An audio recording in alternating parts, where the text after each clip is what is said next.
telling you, every time I go out there, I'm like, now, I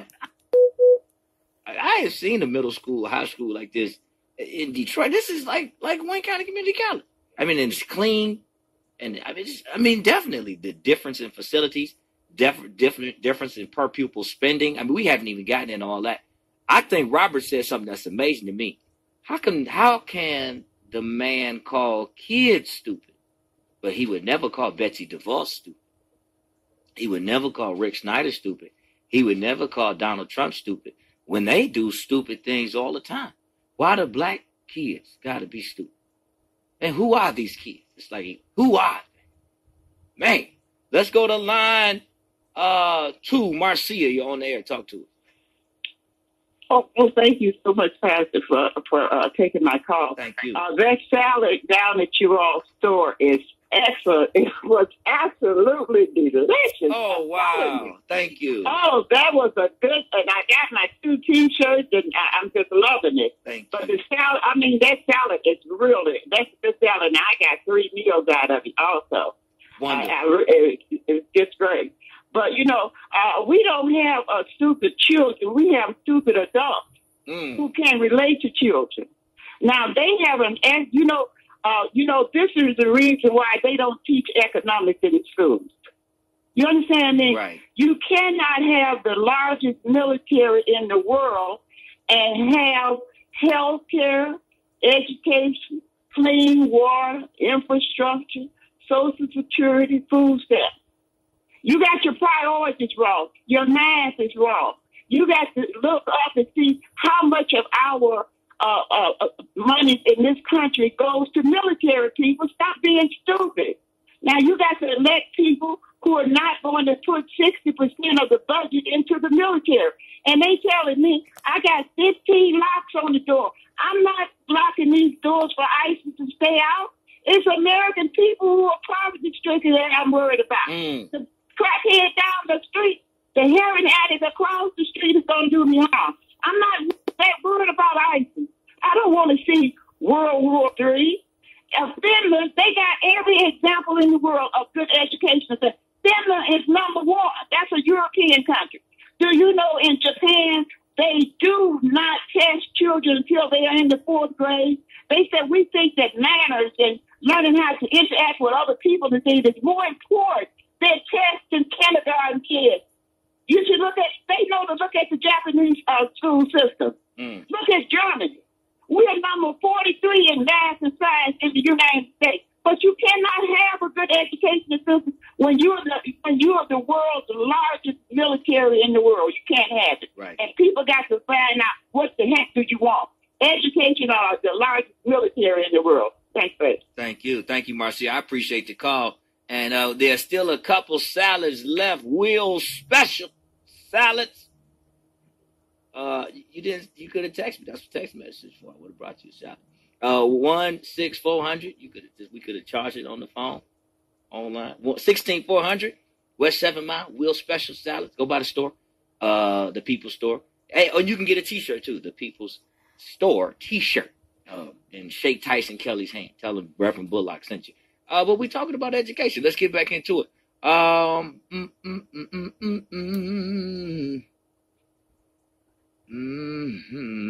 Line 5, Valerie.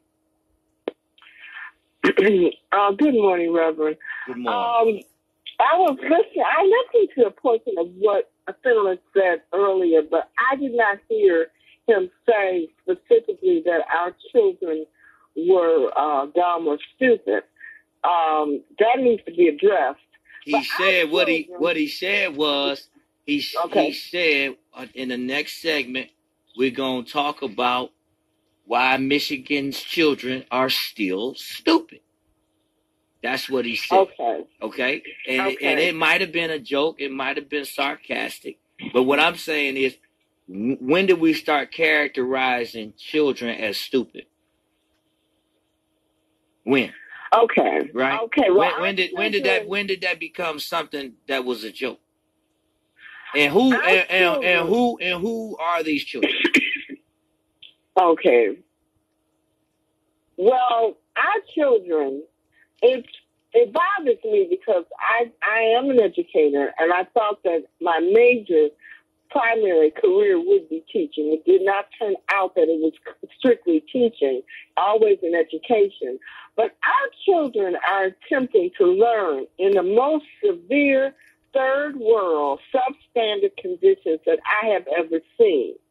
Ever since really the 80s, our education in the state of Michigan, and now throughout the United States, it is really incredibly substandard, especially for the children who are black and brown.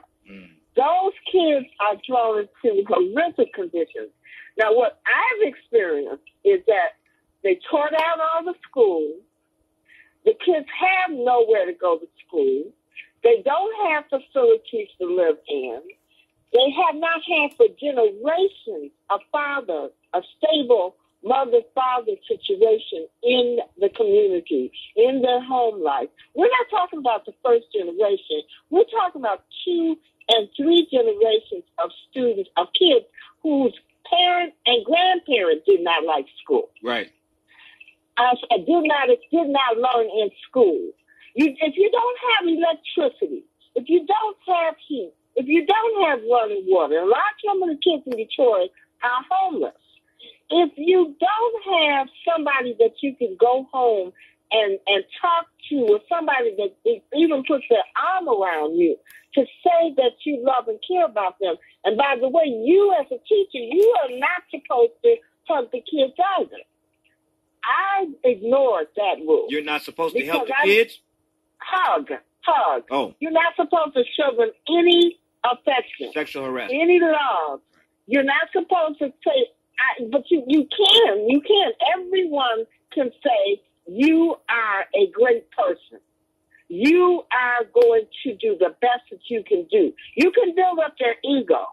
And right now, we are just in bad shape. We've got these Teach for America teachers in the charter schools. The charter schools have been embraced by our ministers and our churches because many of them are running charter schools. We simply are in a real pickle, and it's just not Detroit. It's across the United States. Aunt Helen Moore, she's been all over with her Journey for Justice program. Mm-hmm. And she's picked up that this is an attempt on the part of the government to make sure that our children are, number one, not educated. Either they work in the prisons or they work in the low-level entry jobs. They commit suicide or whatever. The intent is to dumbing down our entire race. That's the attempt. And you said it. And to kill us. Yeah, to kill us. Just like with the water situation, the water shut-off in Detroit, the water situation in Flint. Genocide. It's genocide. It's liquid lynching. It's a liquid lynching. And it's an academic lynching. It's a dumbing down.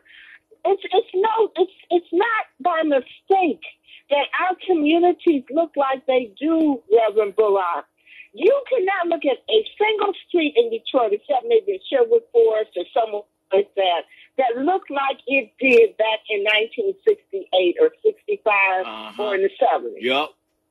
Valerie, you right about it. You're right about it. Thank you, darling. I don't know, but this is terrible. But we need to contact Nolan because that's wrong. Yeah. Bye-bye. Hey, we'll contact him. And we need to stop the dumbing down. We need to stop the intentional, depressing, demeaning destruction of black people in this country. The water crisis was intentional. I'm telling you, the destruction of public education is intentional. You don't believe me? Check out this clip from Betsy DeVos. Check it out. This is intentional. Sound intentional to me. Listen. On national television for Betsy DeVos, the education secretary, admitting on 60 Minutes she does not know how schools are performing in her home state of Michigan. DeVos is a longtime advocate of school choice, using public money to offer parents alternatives to traditional public schools like charters computers and voucher programs. DeVos says alternatives drive public schools to perform better, but she had no answers when asked if school choice was successful in Michigan. Have the public schools in Michigan gotten better? I don't know. Overall, I can't say overall that they have all gotten better. The whole state is not doing well. Well, there are certainly lots of pockets where the students are doing well. Have you seen the really bad schools?